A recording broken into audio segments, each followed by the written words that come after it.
Boa tarde, pessoal. Muito obrigada pelo tempo de vocês. Bem no slot do almoço. Vamos começar com vocês se apresentando, falando um pouquinho da carreira de vocês, para o pessoal conhecer? Bom, obrigado pessoal, prazer estar aqui para falar um pouquinho mais sobre alternativos. Falando um pouquinho sobre mim, eu estou há 11 anos no mercado financeiro, sendo boa parte disso fazendo investimentos de private equity, mas também com algumas passagens rápidas nas áreas de equity research, investment banking no comecinho da minha carreira. Desde 2020, eu sou um dos sócios da gestora de private equity da XP, e foi bem nesse período que a gestora de private equity da XP, né, a XP Asset, passou a oferecer o produto de private equity. Tem sido um período bem ativo, bem bacana para a gente. Em 2020 mesmo, a gente levantou o primeiro fundo de private equity do Brasil voltado para pessoa física. A gente vai falar um pouquinho mais sobre isso. Nesses 3 anos, desde que a gente levantou o fundo, a gente já alocou todo o capital. E muito recentemente, em março desse ano, né, mês passado, a gente terminou a captação do segundo fundo, que foi outro fundo também bem diferenciado aí, que a gente bateu o recorde de captação com pessoa física nesse mercado de private equity também. Olá pessoal, boa tarde. Sou o Rodrigues Gavioli. Eu estou ali na área de Research da XP, então eu cuido da parte de construção de carteiras recomendadas e análise de fundos. Estou lá há cerca de 2 anos. Então, na verdade, vai ser um papo, acho que rico, porque eles estão de um lado, da parte de gestão, e eu estou do lado que analisa, seleciona, entende como encaixar esse tipo de produto nos portfólios. Bom, eu estou no mercado há mais ou menos uns 18 anos. Eu sou formado em engenharia mecatrônica, na verdade, pela Poli.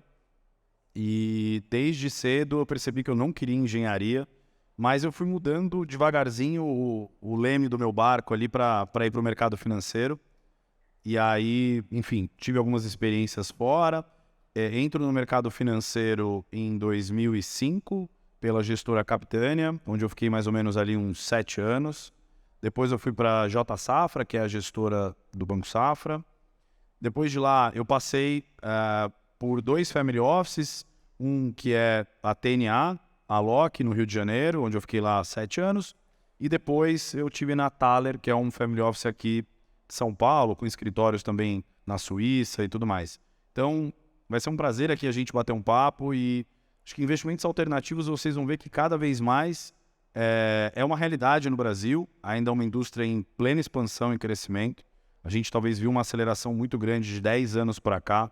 Eu acho que tem um universo gigantesco ainda para explorar, seja porque o Brasil tem uma série de déficits de investimentos e seja porque o interesse das pessoas por investir também está aumentando. Então, acho que vai ser um papo muito bom. Boa tarde a todos. Meu nome é Pedro Binatti. Eu sou um dos sócios da área de Special Situations. A gente vai falar um pouco aqui hoje dessa classe de investimentos que é um pouco diferente, né? Até complicado explicar em pouco tempo, mas que é muito interessante, tem ficado cada vez mais em voga agora, né? Num contexto aí de cenário macroeconômico mais desafiador, né? Aparecem muitas oportunidades. Enfim, é um prazer estar aqui hoje falando com vocês. Minha carreira no mercado financeiro começou em 2008, né, basicamente na FIA USP, como estagiário. Depois disso, né, eu passei pelo Credit Suisse, numa área de middle office, que acompanhava um book de derivativos offshore. Depois disso, eu fui para a área de investment banking, né, que é uma área que assessora empresas a fazer fusão e aquisição, IPOs e follow-ons.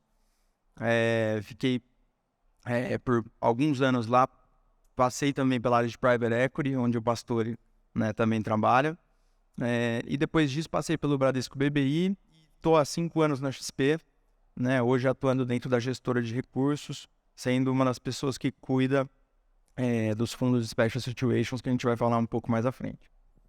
Bom, obrigada, pessoal. Para a gente começar, Gavi, o que é o investimento alternativo? De onde que vem esse nome? Bom, bacana.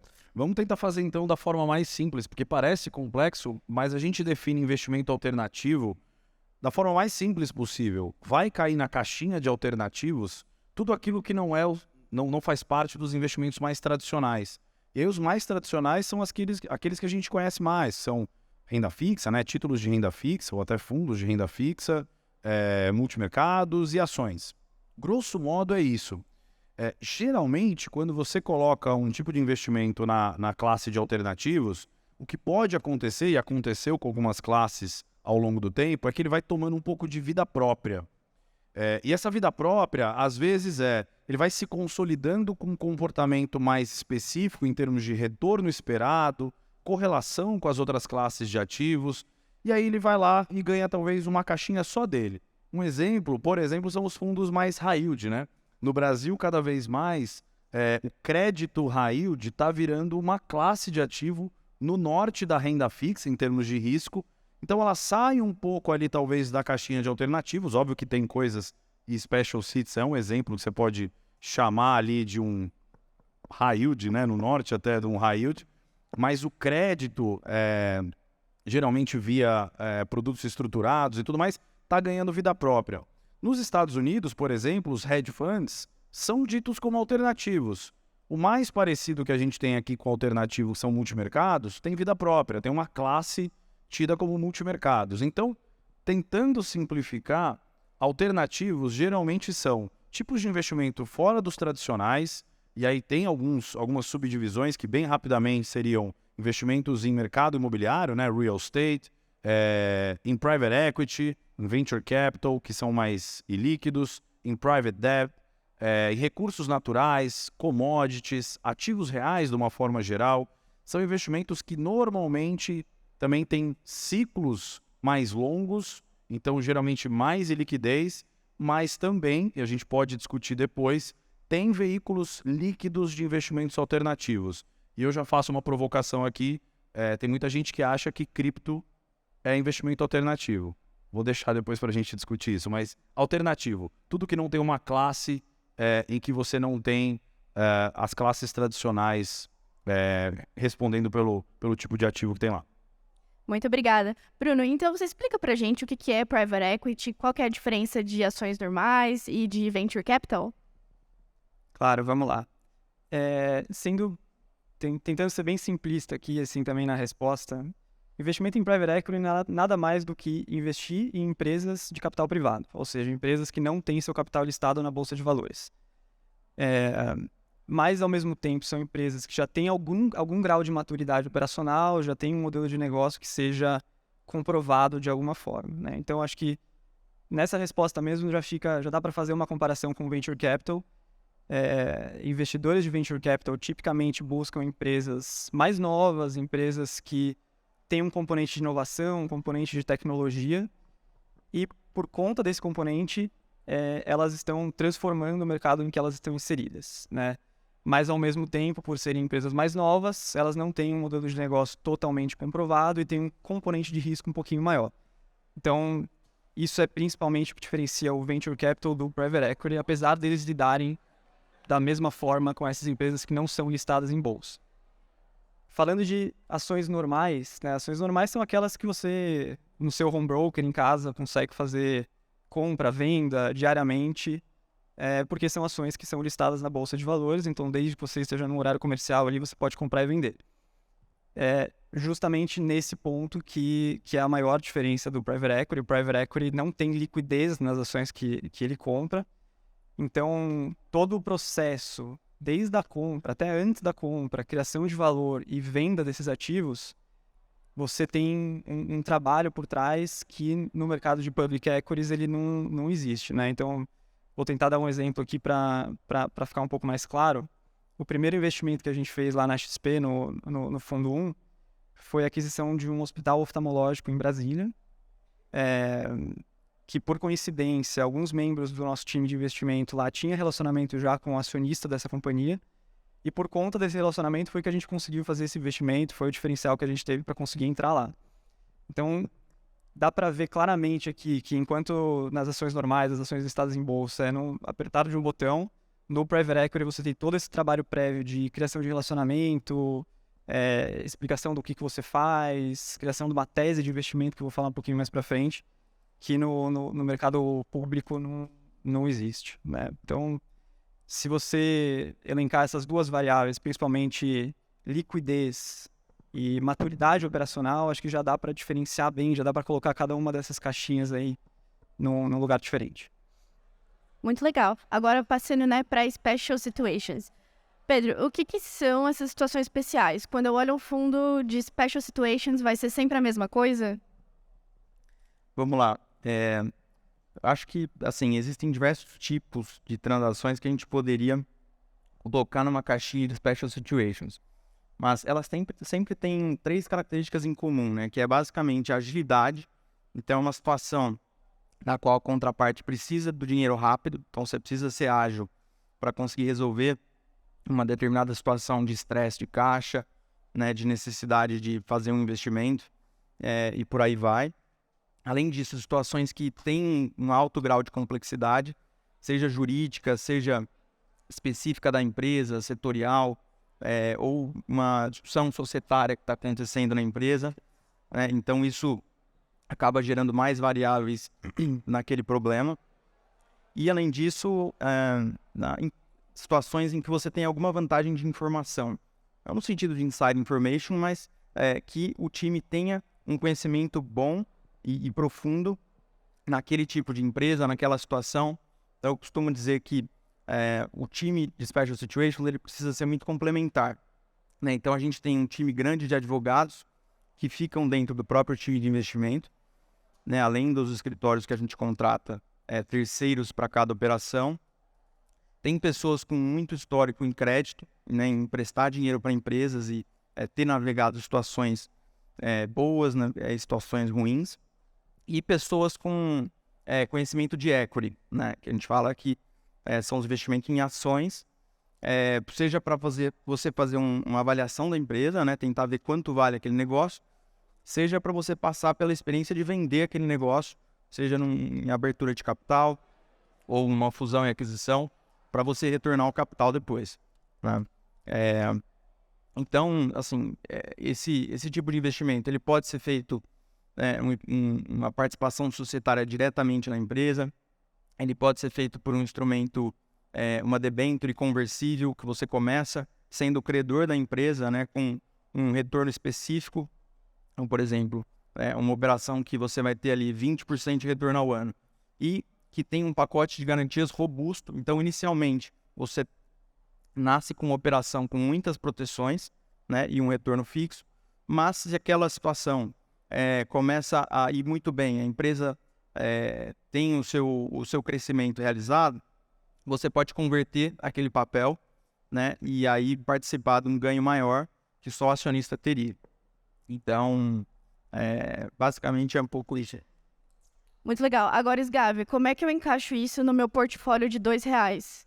Não, mas sério, como que o jovem pensa essa porcentagem da alocação da carteira dele, sendo que normalmente a gente está começando a vida adulta, ainda não tem um montante tão alto. Como que andam esses investimentos mínimos? A gente sabe que a XP vem num movimento bem legal de democratizar o acesso a esse tipo de veículo. E como que anda a liquidez desses produtos, né? Pensando no jovem, como ele aloca isso no portfólio dele? Legal. A gente ainda não chegou no ponto do R$2, mas a gente vai chegar lá. Não sei se vai chegar. Mas vamos lá. Acho que algumas coisas são importantes. De fato, e sem fazer jabá, mas fazendo, acho que a XP teve um papel muito importante na indústria aqui brasileira de democratizar, como em poucos lugares você vê no mundo, o acesso a investimentos alternativos.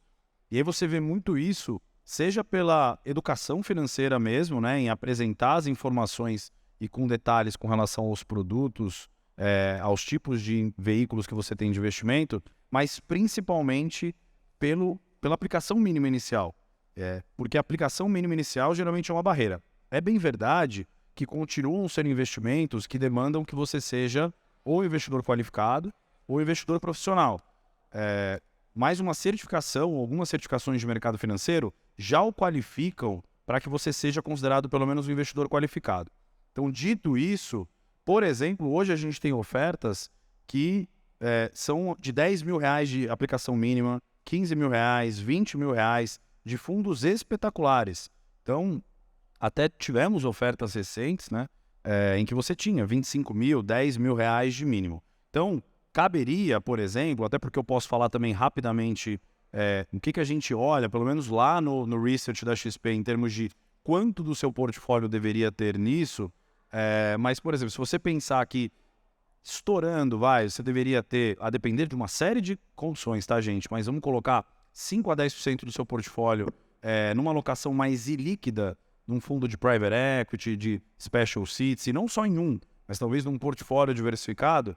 Eu estou dizendo que talvez se você juntar 100 milzinho, vou dizer que isso é fácil, mas você já começa a ter um ticket. Gente, antigamente o ticket mínimo era 1 milhão, 500 mil, 300 mil. Então, para que isso represente 10% da carteira, você precisa ter um patrimônio líquido, investível, muito maior. É bem verdade que precisa olhar para o restante do seu patrimônio, para o resto do risco do seu portfólio. Mas, de uma forma geral, por ser uma classe mais ilíquida, eu acho que, primeiro, então, o ticket mínimo já não é mais uma barreira.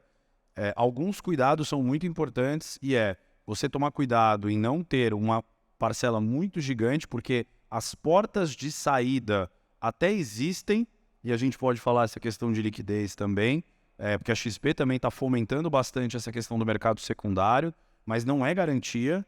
Então você precisa entender que talvez você fique com o seu capital ali comprometido, apesar das amortizações acontecerem ao longo do tempo em alguns tipos de investimento, por exemplo, por 3, 5, 8, 10 anos, extensível a 12, a depender do veículo. O benefício dos jovens é que exatamente vocês têm o tempo a seu favor. Então vocês vão poder multiplicar o capital de vocês num investimento ilíquido. Por exemplo, o primeiro quartil de resultados de fundos de private equity da indústria brasileira não deixa nada a desejar para a indústria americana, né? Você tem ali um múltiplo do dinheiro, na média, podendo chegar de 3 a 25 vezes do primeiro quartil ou seja, escolha bons gestores, que é o cara que está no primeiro quartil, e esse cara vai multiplicar o seu capital entre 3 a 25 vezes, na média, se você tiver com os vencedores. Gente, para quem está começando a vida de investimento, é muito bom, né? Você pode pegar aquele dinheiro e falar, quer saber? Esse dinheirinho é lá do meu eu futuro, não é meu. Então, esquece esse dinheiro, vai fazer suas coisas, vai ganhar seu dinheiro e deixa aquele capital mais ilíquido, geralmente num tipo de investimento que não é para olhar todo dia, se bobear nem todo trimestre.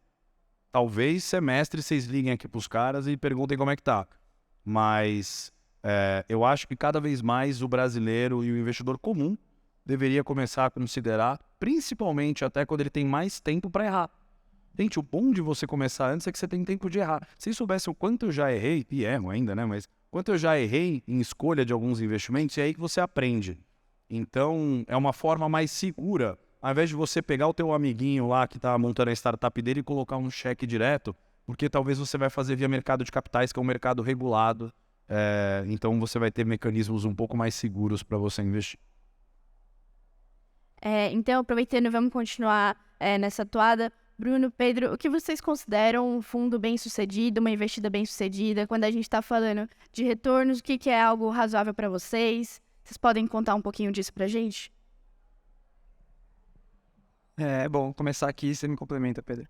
A gente acredita muito em private equity num conceito de tese de investimento, né? Eu sei que esse é um conceito já um pouco batido, mas o que é uma tese de investimento? É basicamente o seu plano estratégico, os passos que você vai dar a partir do investimento naquela companhia para gerar valor, para fazer a criação de valor para o seu cotista e para o seu fundo. Então, voltando um pouco naquele exemplo que eu dei na minha primeira resposta sobre a clínica oftalmológica, né? Ali é uma tese muito clara de investimento. A gente investiu no hospital oftalmológico, colocou um dinheiro lá para fazer a aquisição de outros hospitais oftalmológicos pelo Brasil, fazer a consolidação desse setor, integrar o setor, extrair sinergia desse setor, criar uma plataforma nacional em que a gente possa, no futuro, atrair a atenção de um investidor estratégico ou eventualmente fazer um IPO dessa empresa. Para mim, um investimento bem sucedido, levando em consideração isso que eu falei, é quando você tem um alinhamento muito grande entre a tese de investimento que você desenhou e a execução dessa tese no dia seguinte. Então, se você conseguiu achar bons ativos para comprar, nesse exemplo que eu acabei de dar, se você colocou uma liderança lá na companhia que está conseguindo executar esse plano estratégico como você desenhou, a criação de valor e o retorno ele vem quase como uma consequência direta disso. Então, acho que é basicamente isso assim, que a gente tenta sempre alinhar para que a gente tenha bons investimentos. Complementando sobre essa questão da tese, em special situations, muitas vezes a tese é a situação específica, né, que foi gerada, seja porque tem uma contraparte em necessidade do capital rápido, seja porque tem um estresse societário ou estresse de caixa mesmo na empresa. E um exemplo emblemático que eu posso usar aqui é o caso da 3R, né, uma empresa, para quem não conhece, que faz exploração e produção de petróleo onshore, né, em campos terrestres. E como que ela foi criada? Mais ou menos em 2018, essa empresa ela queria participar de alguns leilões da Petrobras. E naquele momento estava se desfazendo, né, desinvestindo de alguns campos que já estavam pequenos para ela em termos de produção. Então a 3R juntou executivos do setor de óleo e gás, montou essa empresa para participar do leilão, colocar um bid, que a gente chama, para tentar comprar esses poços de produção. Então a gente viu ali uma situação que a empresa tinha uma pressa para conseguir levantar o capital para a data do leilão, tinha uma situação em que o preço do petróleo ele estava bastante amassado, então uma das teses é que esse preço voltaria a patamares melhores. Então naquele momento a gente fez uma transação em emprestar dinheiro para a empresa com a possibilidade de trocar aquele capital que a gente teria de volta por um percentual da empresa, caso a história fosse de sucesso. E foi o que aconteceu ali nos idos de 2020. A empresa estava passando por um momento bom, né, de ter conseguido comprar vários campos de petróleo da Petrobras, né, ter conseguido implementar a integração de todos esses poços, e o mercado de IPO estava muito melhor do que a gente está vendo hoje.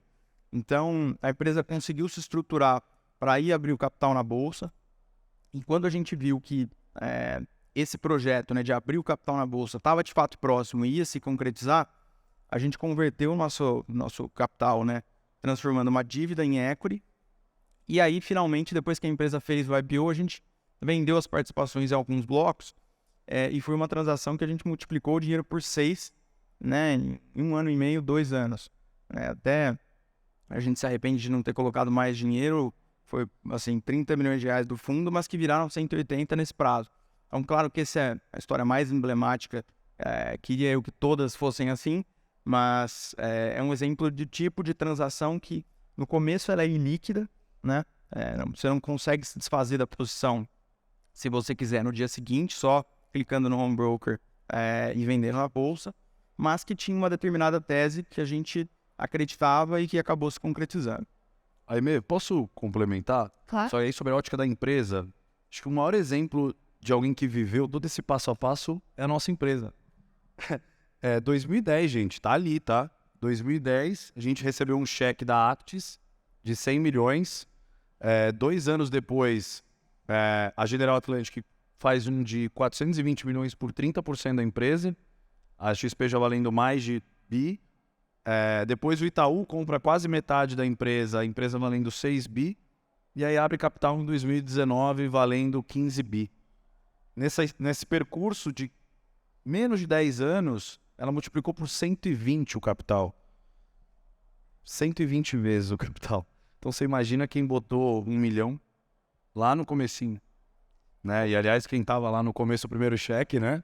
Eu ia aproveitar, deixa aqui para vender o peixe do nosso fundo, né? O head da área do fundo do Private Equity da XP é o Chu, que foi o investidor que fez o investimento lá em 2010 através da Actis na XP. E aí, quando a gente foi criar esse produto na Asset, vários anos depois, a liderança da XP chamou o Chu para liderar essa empreitada aí, e é com ele que eu trabalho hoje. Bruno, vamos aproveitar que você já estava falando, bora seguir. Conta pra gente um pouquinho quais as principais estratégias de Private Equity. Eu tô começando agora, eu não, assim, beleza, entendi o que Private Equity faz. Quais as estratégias que eu encontro, quais os nomes que eu vou encontrar nesse tipo de fundo, como eu diferencio? É um pouco mais homogêneo do que um mercado de ações, um mercado de renda fixa, eu diria. Existem fundos que são especializados, por exemplo, em investimentos minoritários. Então, esse tipo de fundo só faz investimentos em que ele é um pouco mais passivo, ele participa mais de comitês, de conselho, mas não é ele que efetivamente tem a decisão final no dia a dia da companhia. Tem fundos que são especializados em investimentos de controle, que não fazem investimentos minoritários, e aí é o oposto, né? São teses que exigem grandes transformações, são teses que exigem uma presença mais ativa ali daquele investidor. E tem fundos que fazem as duas coisas, né? Então, hoje, o fundo da XP é um fundo que é híbrido, né? No nosso primeiro fundo, nós tivemos 2 investimentos de controle e 6 minoritários, então a gente faz as duas coisas. Mas, no geral, assim, é um mercado um pouco mais homogêneo do que você está acostumado a ver em outros tipos de ativo. Agora, quando a gente fala de fundos de alternativos, Gabi, como você... quais critérios você usa para avaliar esse tipo de fundo? Tem alguma dica que você pode dar para o pessoal em termos de o que eu olho para saber se é um bom fundo, não? Como eu acompanho? Tá. Acho que, de forma geral, como vocês puderam perceber, diferente de mercado mais de tela, né, que você fica vendo preço de ação, cara, é um business mais ainda de pessoas, processos, né, de gente bem relacionada, de gente qualificada, que passa o dia estudando. Esses caras aqui, talvez, eles nem tem tela de Bloomberg. Não deve ter, né? Não deve nem ficar... Tenho, mas uso pouco. É isso. Então, é um negócio de você olhar muito mais para as pessoas, para os processos, tentar se informar sobre o quão próximo da economia real essas pessoas estão. Então, de fato, é o tipo de investimento que te aproxima mais da economia real. Então, são pessoas que têm uma cabeça quase também de business, de executivos. Então, eu gastaria um bom tempo olhando para o que esses caras já fizeram, quem são, como é que é o time, para as pessoas, mais do que tudo. Até porque talvez você vai ter até dificuldade de olhar para números, tá? É um mercado mais assimétrico em termos de números. O site da BVCap, por exemplo, para Private Equity, Venture Capital, publica algumas coisas, mas é um mercado com menos informações públicas, como, por exemplo, se você for escolher um multimercado, tá lá na CVM, tá na Ambima, é mais fácil. Então, é um pouco mais difícil, sim. Então, você precisa buscar um pouco mais informações. Na hora de botar no portfólio, eu acho alguns cuidados, eu já comentei. Tamanho que você vai colocar, né, é muito importante. Por quê? Porque vai ser um dinheiro ilíquido. Cara, talvez você vá... Ferrou, vou comprar um apartamento da minha vida. Não vai ser esse dinheiro no meio do caminho que você vai usar, tá? Não contem com esse dinheiro. Só lá quando talvez ele te pagar, ou se ele tiver alguma porta de saída ali no meio do caminho. Eu não faria isso. E aí tem algumas coisas, né? Você diversificar geograficamente, de preferência o investimento que você está fazendo. Então, ver se dentro do fundo já existe uma diversificação geográfica. Você fazer diversificação do próprio gestor em si, da estratégia que você tem. Então, você vai fazer um pouco de special seats, você vai fazer um pouco de private equity, você vai fazer um pouco de private debt, você vai fazer real estate. Infraestrutura, gente, é um tema quentíssimo no Brasil. O déficit que o Brasil tem de investimento em infraestrutura, em saneamento, energia, é muito grande. Então, eu acho um tema que eu gosto bastante. Então, diversificar geograficamente, gestor, estratégia e safra. Safra? O que é isso, né? A gente chama muito, né, principalmente quando na indústria de Private Equity e Venture Capital, as safras são geralmente as ofertas que eles fazem, né? Então, tem algumas safras, então fundo 1, fundo 2, fundo 3, e é um bom jeito de você falar, putz, naquele fundo 1 o cara foi bem, ou teve um case que ele foi mal, talvez esse cara não seja tão bom de investimentos no agro, mas ele faz bem em varejo, saúde, então você vai criando um pouco disso. Então, se você puder diversificar também a safra, até porque ela vai te ajudar no que a gente chama de curva J, que é você ir encaixando investimentos que vão depois te amortizando em tempos diferentes. Então, você investiu um pouco aqui. Daqui a 3 anos, 5 anos, talvez essa safra já comece a te devolver um pouco do dinheiro. Aí você, 2, 3 anos depois, já fez um outro que vai te devolver depois de 3, 5 anos. Então, você vai casando os investimentos, você vai meio que retroalimentando. Então, tentar respeitar também um pouco essa curva J, para que você consiga ir, ao longo do tempo, refreshing ali, né? Refrescando o seu portfólio, tá? Então, acho que seriam algumas dessas iniciativas. Mas, de novo, como casamento, faculdade, qualquer coisa que mostra que você vai ficar muito tempo abraçado, casado com algo, gastem muito tempo analisando. Não vão na diquinha só do amigo, meu primo fez. Gente, é um investimento sério de longo prazo. Então, olhem muito bem aonde vocês estão colocando o dinheiro de vocês por 5, 10 anos, tá? Só complementando, Gabi, a nossa área tem alguns fundos, né, que a gente faz a gestão. Alguns deles são abertos, estão na plataforma da XP disponíveis para investimento. No caso é o XP Special Situations, o nome é esse mesmo. Se vocês procurarem no aplicativo vão encontrar.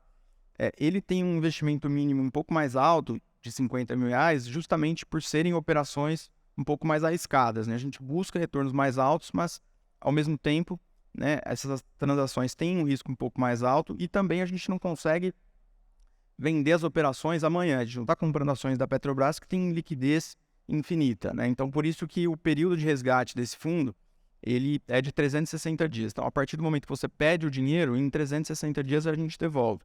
Aí alguém poderia falar, pô, mas a opção é muito ruim, se eu precisar do dinheiro eu não consigo tirar.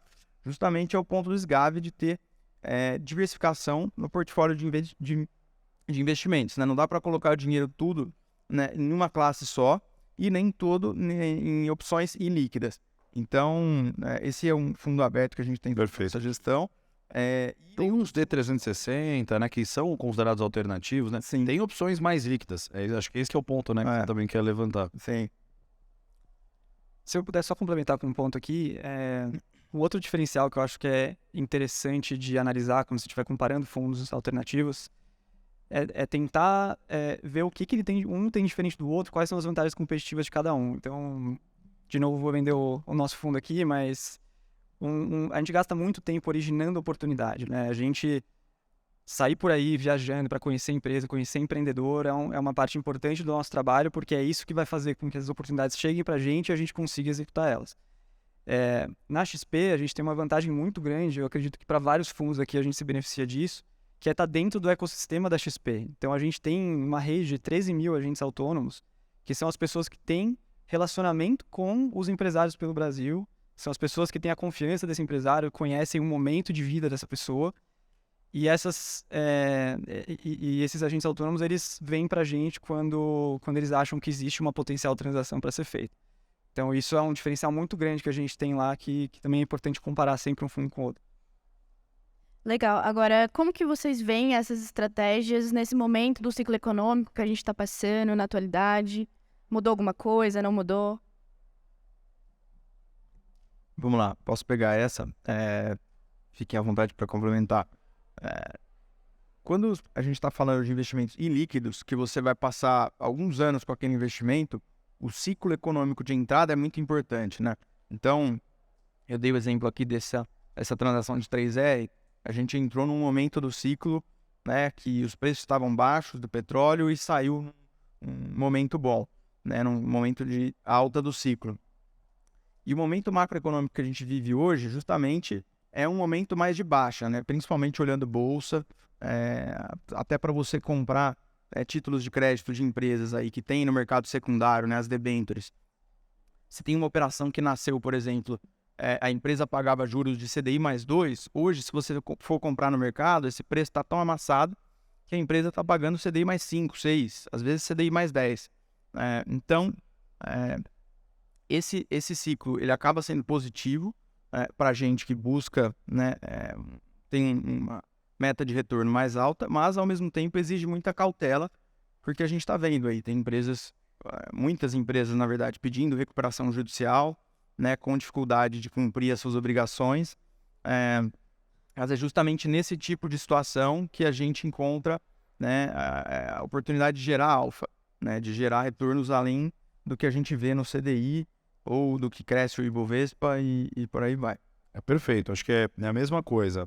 Eu vejo o momento como muito atrativo exatamente porque a pressão que a gente vê em termos de preço, por exemplo, quando vocês veem nas ações listadas, ela acaba acontecendo na economia real também, né? Então, às vezes, os múltiplos ficam mais amassados, né? Enfim, você consegue comprar coisas mais baratas. Mas eu chamaria a atenção também para alguns tipos de veículos em que você precisa também ficar atento lá na porta de saída. Porque pode ser que por você estar, às vezes, num ciclo econômico desfavorável, o gestor, no caso, ele também vai ter a opção de, ou ele sai ali naquele ciclo, talvez a um preço que ele não gostaria do investimento dele, ou ele espera um pouco mais, se ele tiver essa possibilidade. Então, de fato, por serem investimentos que passam por ciclos mais distintos, eu acho que você tem que exercitar também um pouco mais a paciência. Mas, de novo, a gente vê como bastante importante, quase que atemporal, tá? Porque dá para você identificar diferentes estratégias. Por exemplo, né? Quando você tiver um momento mais cíclico, você pode fazer investimentos em commodities de uma forma geral, né? Ou elas tendem a performar melhor, ou né, ativos ligados a recursos naturais de uma forma geral. Então, a depender, você pode compor diferentemente o teu portfólio. Então, produto vai ter, né? Produto que olha para crédito, produto que olha para equity, produto que olha para outras formas. Mas, de fato, eu acho que quando você passa por um investimento alternativo, você tem bons pontos de entrada e pontos de saída que também podem ser meio trickies ali, né? Meio não triviais. A gente veio o Private Equity quase como anticíclico, assim. Quando a gente está num momento desse, as empresas estão com dificuldade de pegar crédito, como a gente falou aqui. As empresas estão... boas empresas não deixaram de crescer, boas empresas não deixaram de ter um bom modelo de negócio, mas essas empresas deixaram de ter capital para crescer na velocidade que elas queriam. Então, é esse tipo de empresa que a gente está buscando para exatamente, né, cortar esse gap que elas têm hoje para viabilizar a tese de investimento que elas estão buscando.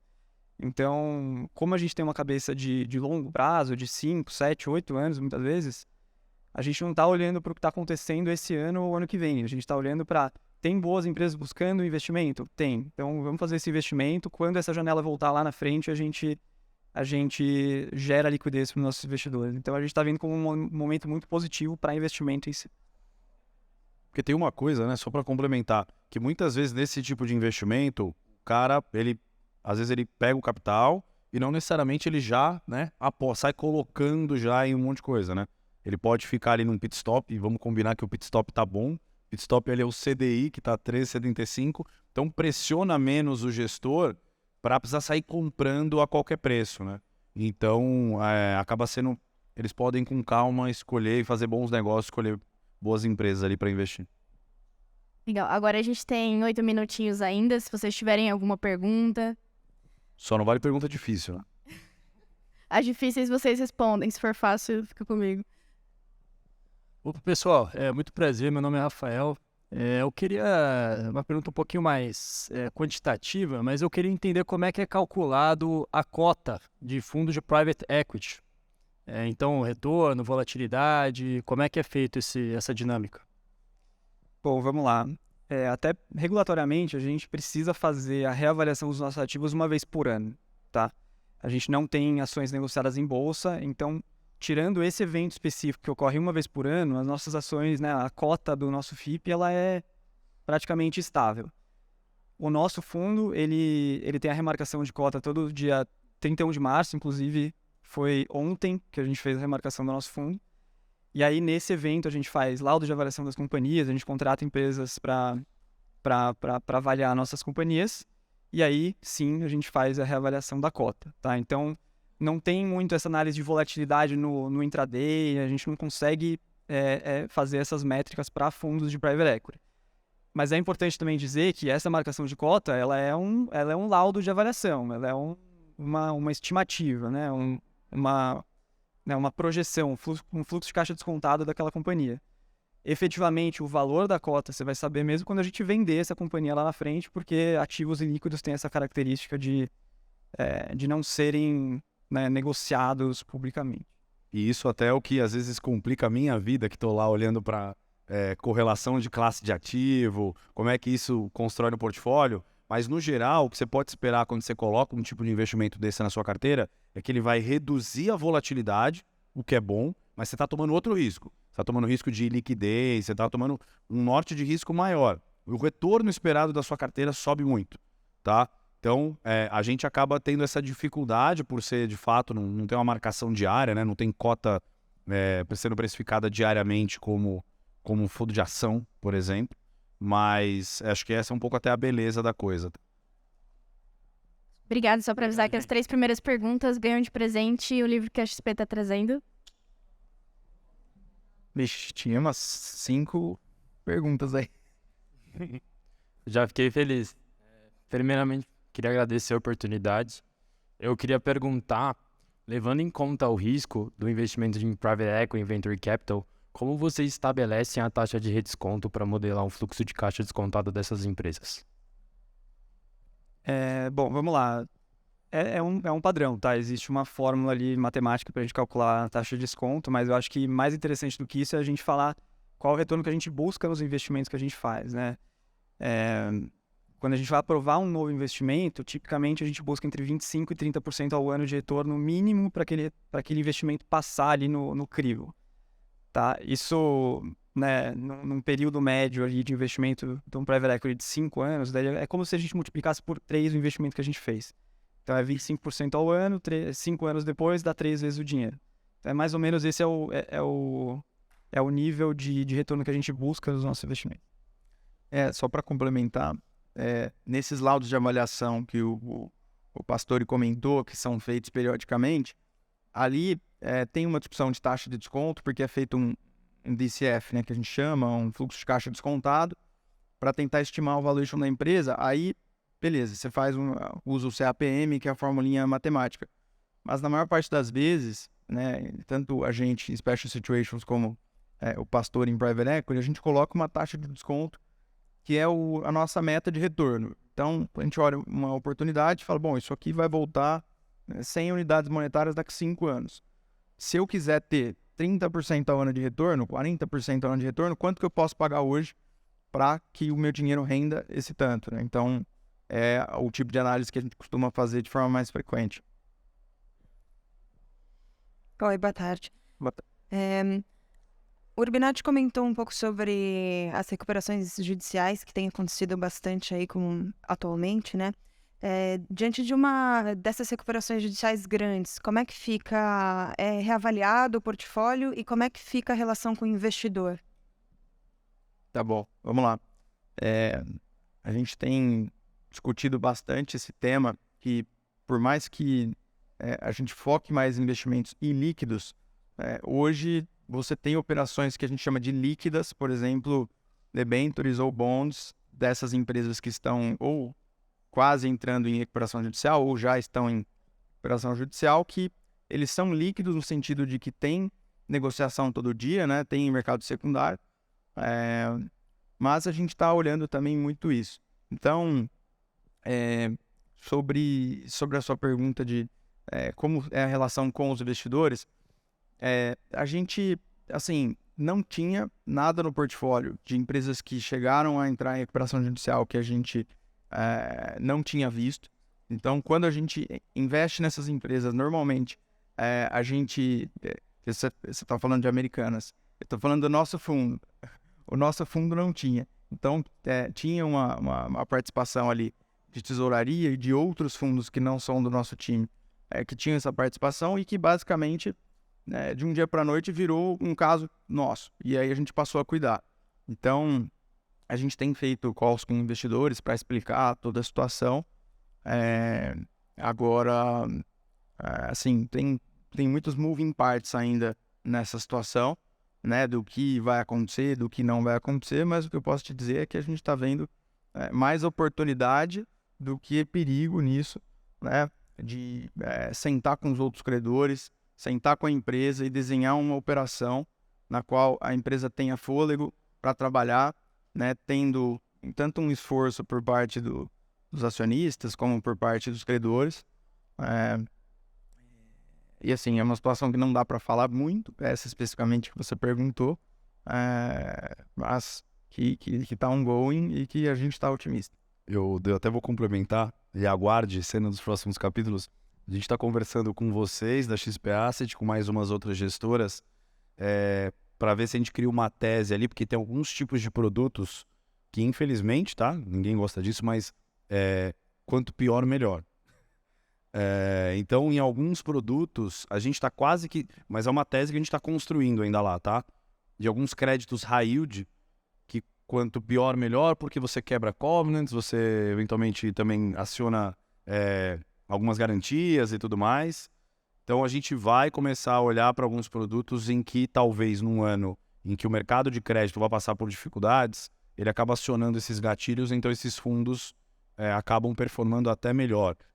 Minha tese vai ser se essa vai ser uma safra vintage de alguns fundos de crédito estruturado. Eu não combinei nada aqui, de verdade, acho que ele tá até surpreso. Tá sabendo agora. Tá sabendo agora. Se não sabia, tá sabendo. Mas a gente ainda vai escrever um relatório, que o meu time basicamente é isso, né? A gente escreve análises, relatórios e tal, para ajudar o investidor a entender se faz sentido essa tese.